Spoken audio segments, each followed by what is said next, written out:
You're watching TD India Live, India's voice to the world. I'm Lipakshi Khurana, coming up in the next 30 minutes.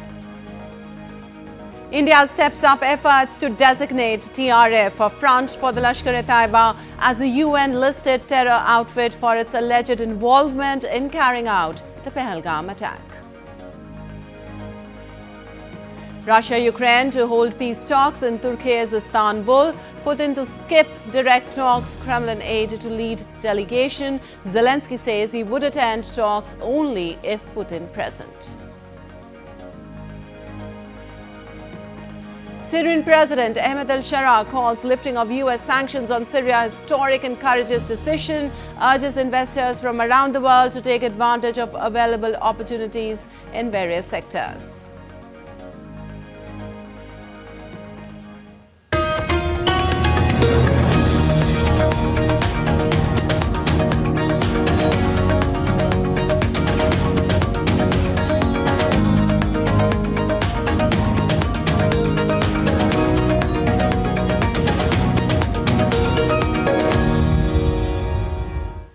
To the details now. India has stepped up efforts to designate the Resistance Front or TRF a front for the Lashkar-e-Taiba as a UN-listed terror outfit for its alleged involvement in carrying out the Pahalgam attack. Well, an Indian technical team is in New York engaging with key UN bodies to push for the designation of the Resistance Front as a global terror group. The team is meeting with the monitoring team of the 1267 Sanctions Committee as well as officials from the United Nations Office of Counter-Terrorism and the Counter-Terrorism Committee Executive Directorate to present evidence related to the group's involvement in the Pahalgam attack. Well, this is the first time since Operation Zindur that New Delhi has raised a TRF with the UN and its anti-terror bodies. This comes after Pakistan managed to get TRF's name removed from the April 25th Security Council statement on the terror attack. Also, TRF claimed the responsibility for the brutal April 22nd attack in Jammu and Kashmir's Pahalgam, which killed 26 civilians, mostly the tourists. Well, the terror attack in Pahalgam in Jammu and Kashmir is being condemned worldwide. Asking a question in British Parliament, British Conservative MP Bob Blackman asked about the steps the UK Foreign Secretary is taking to ensure the terrorist bases are removed from Pakistan-occupied Kashmir. Replying to Blackman's question, Foreign Secretary David Lammy condemned the Pahalgam terrorist attack, calling it a horrendous act. He further added that UK will continue to work with close partner to deal with terrorist threats. Following the terrorist attack on the 22nd of April, India and Pakistan engaged in military activity and India hit 9 terrorist bases. Now there's a fragile peace, which of course is still being negotiated today. What efforts is the Foreign Secretary making to ensure that the terrorist bases are removed from Pakistan-occupied Kashmir? Well, let me be clear that the horrendous terrorism that we saw, 26 nationals stripped and shot, was horrific. And we condemn it, and we will continue to work with close partners to deal with these terrorist threats. He's right. All of us have to lean in now and ensure that we are supporting efforts on both sides to deal with horrendous terrorism. That is what, in the end, will maintain an enduring peace.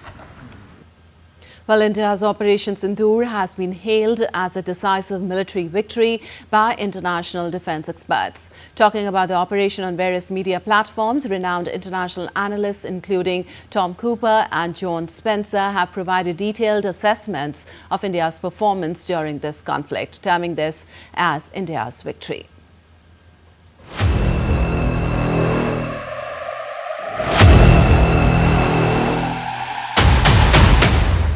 International defense experts have hailed Operation Zindur as India's decisive military victory. John Spencer, a prominent US military veteran and head of urban warfare studies at the Modern War Institute in New York, said that Operation Zindur was a rare and unambiguous victory. Spencer outlined several key strategic effects that demonstrate India's victory. He observed, a new red line was drawn and enforced. Terror attacks originating from Pakistani soil will now be met with military force, establishing Operation Zindur as a precedent. Military superiority demonstrated. India showcased the capability to strike any target in Pakistan at will, including terror sites, drone coordination, hubs, and air bases. In contrast, Pakistan was unable to penetrate any defended area inside India. Restored deterrence. By retaliating forcefully but stopping short of full war, India controlled escalation, sent a clear signal of its willingness and ability to respond, thereby restoring deterrence. Asserted strategic independence. India managed the crisis without seeking international mediation, enforcing its doctrine on sovereign term. Austrian aerial warfare analyst and military historian Tom Cooper characterized India's air campaign as a clear-cut victory. Cooper noted that Pakistan's inability to mount a credible response underscored the effectiveness of India's strategy. He said it was the failure of Pakistan's deterrence strategy. Pakistan's reliance on threats of retaliation and nuclear escalation failed because India proceeded to strike back and even escalated in response to Pakistan's actions. He also points out that the fighting ceased because Islamabad initiated contact to sound for a ceasefire after suffering heavy losses. He suggested that Pakistan's decision to halt operations was likely influenced by insufficient stocks of effective ammunition, such as attack UAVs.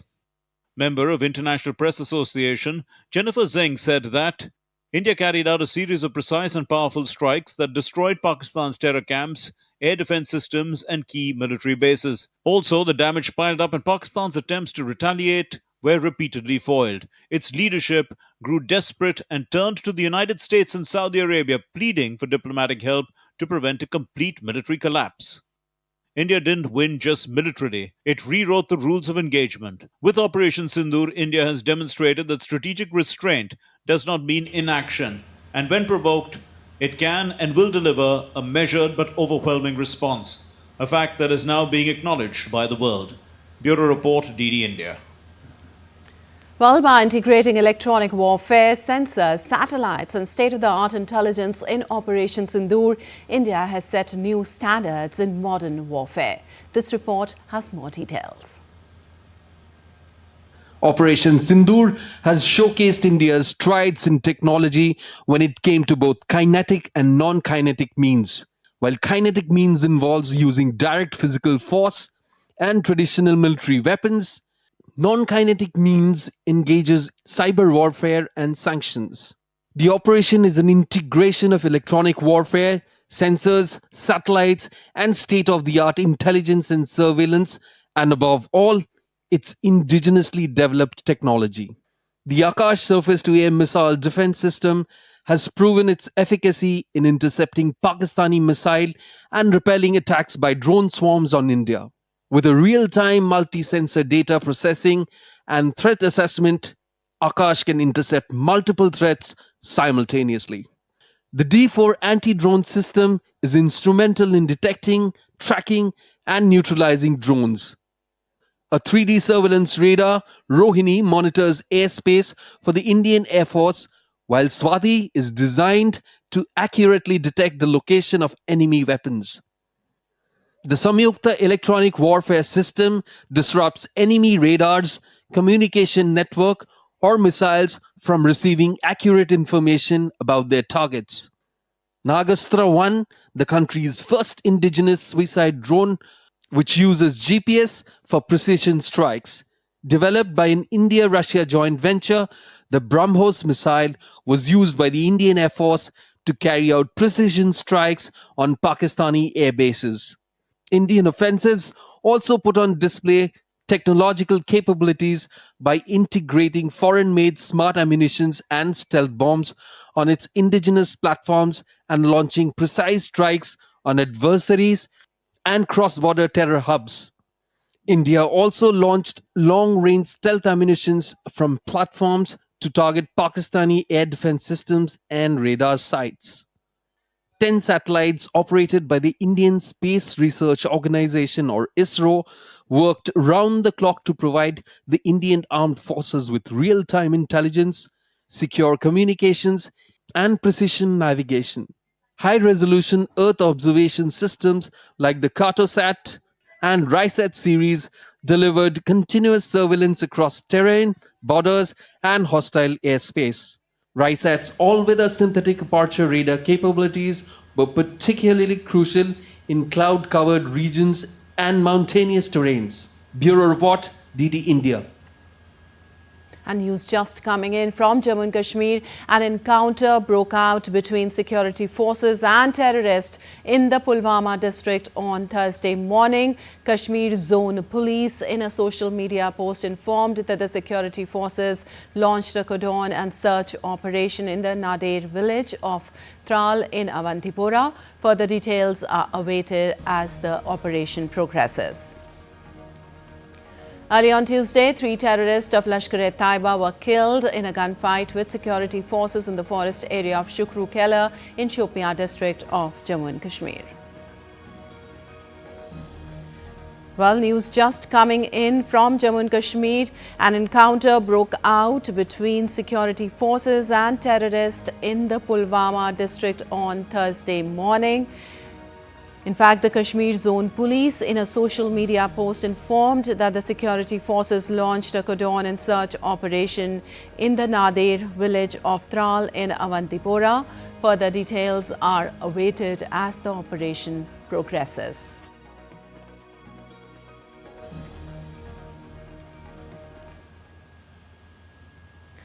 And after the big success of Operation Zindur, an 11-day Tiranga Yatra is now moving across the country to honor the courage and sacrifice of the Indian Armed Forces. In Jammu and Kashmir, a Tiranga Yatra will be held in Srinagar to celebrate Operation Zindur. Early on Wednesday, the marches saw enthusiastic participation from citizens, children, NCC cadets and government officials who waved flags and chanted slogans like Bharat Mata Ki Jai. Here's a detailed report. From the icy heights of Himalayas to the shores of Kanyakumari, the spirit of patriotism echoes loud and proud as India rises in unison to salute its sentinels of the soil. Following the resounding success of Operation Zindur, an 11-day-long Tiranga Yatra now courses through the heart of India, paying tribute to the unmatched valor and sacrifice of our armed forces. Muslim Rashtriya Manch on Wednesday organized a protest at Lal Chowk in Srinagar. Holding tricolour in their hands, a group travelled all the way from Rajasthan to Srinagar, expressing their anger against the brutal killings of 26 innocent people in Pahalgam.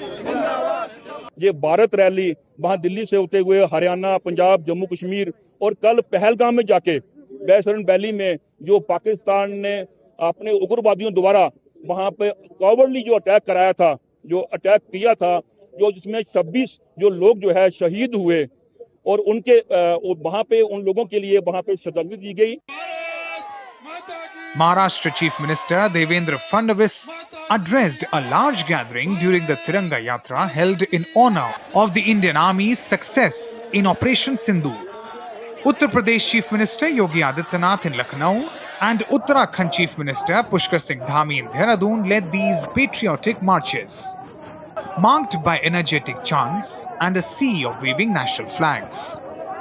Odisha Chief Minister Mohan Charan Manjhi flagged off the bike rally under Tiranga Yatra in Bhubaneswar, while in Jharkhand's capital Ranchi, residents held a Tiranga Yatra with a 100-feet-long Indian tricolour to honour the Indian Armed Forces.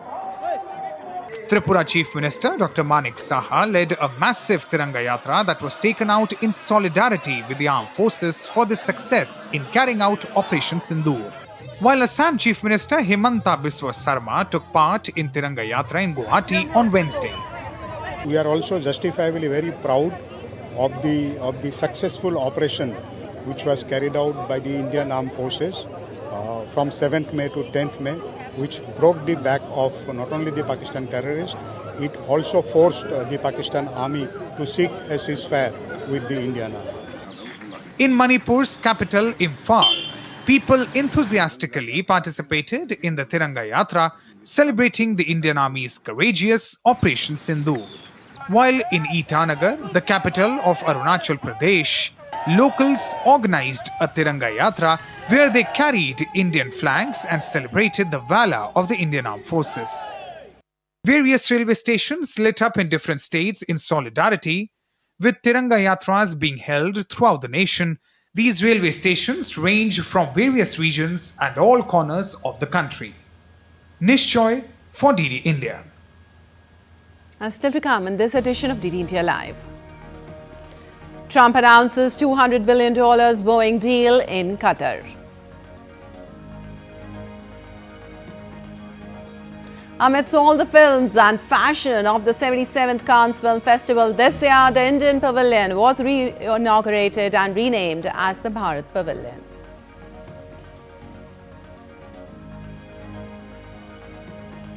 And Nir Chopra handed major honour by the Indian Army, conferred with honorary rank of Lieutenant Colonel.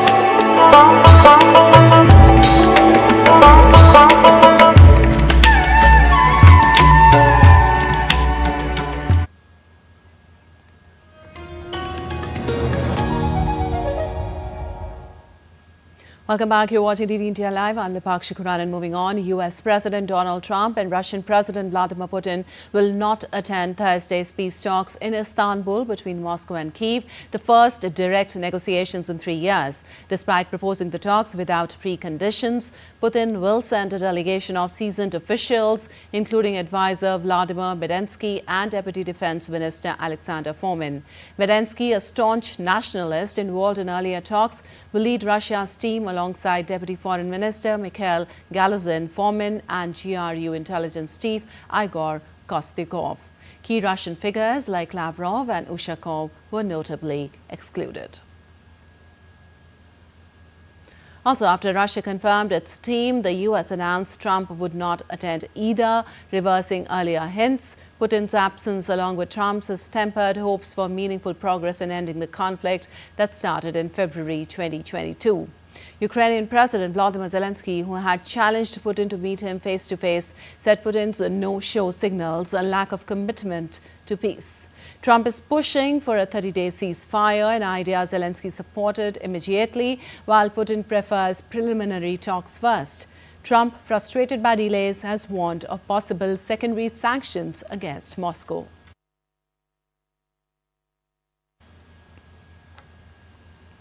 The U.S. delegation to Turkiye included Secretary of State Marco Rubio and senior envoys Steve Witkoff and Keith Kellogg. Rubio met with Ukraine's Foreign Minister Andriy Sybiga on Wednesday on the sidelines of a NATO foreign ministers meeting in Antalya, Turkey. Sybiga said that he explained Zelensky's vision of further peace efforts during this critical week.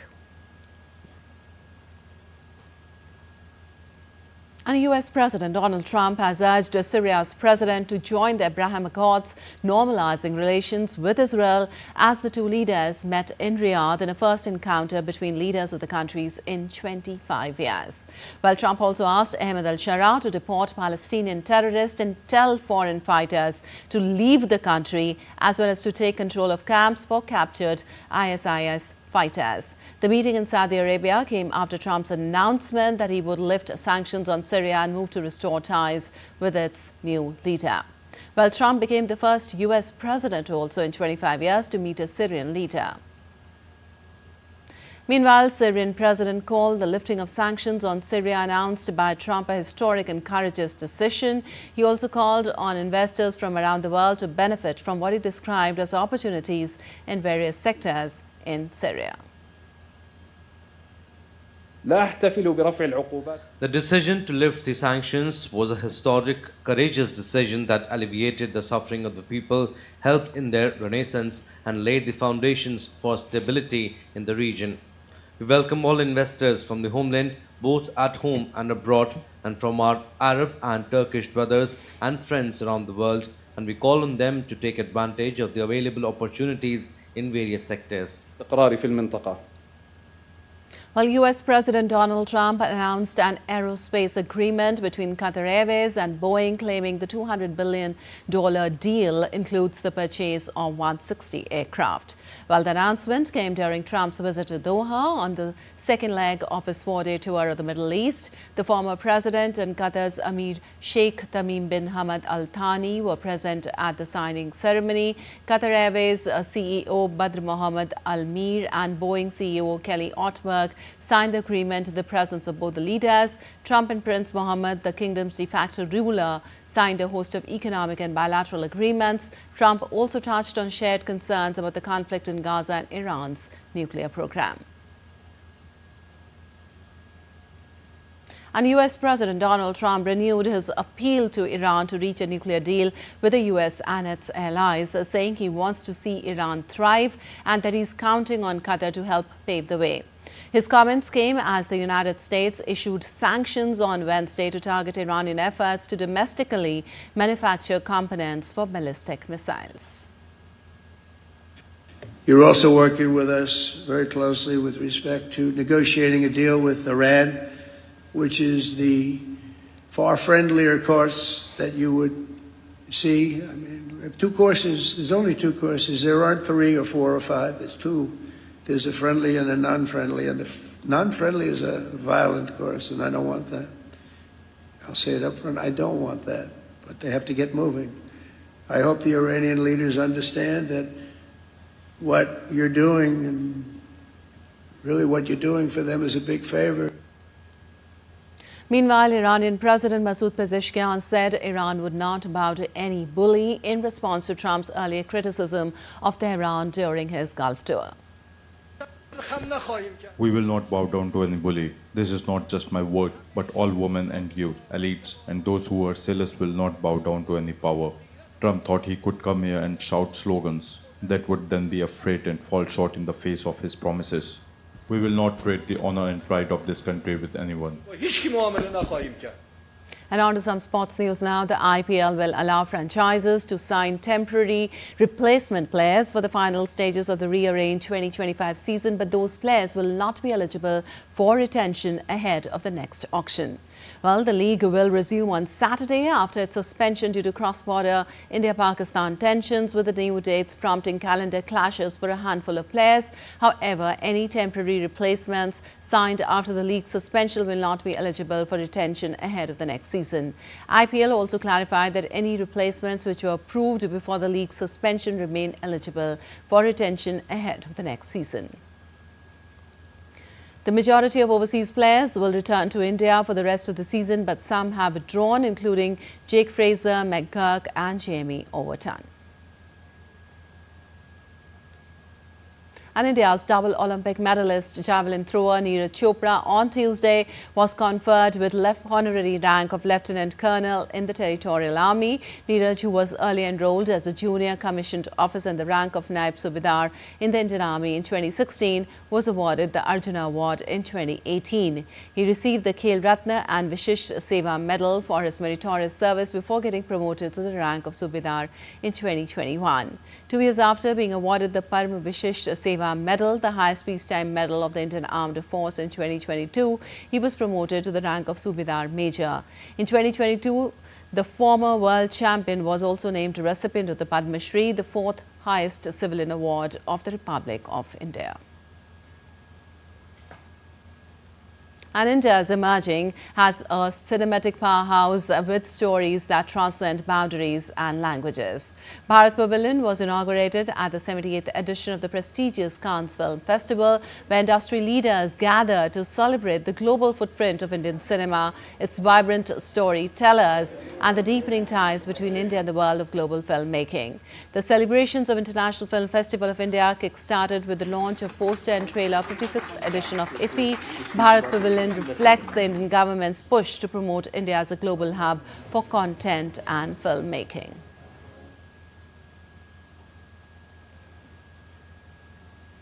All right, that's all for this edition of DD India Live. But let us know your thoughts on the news of the day. For those on the go, you can get all the latest news and updates from India and across the world on the DD India mobile app. The app is available in both Android and iOS platforms. Scan the QR code on the screen to download now.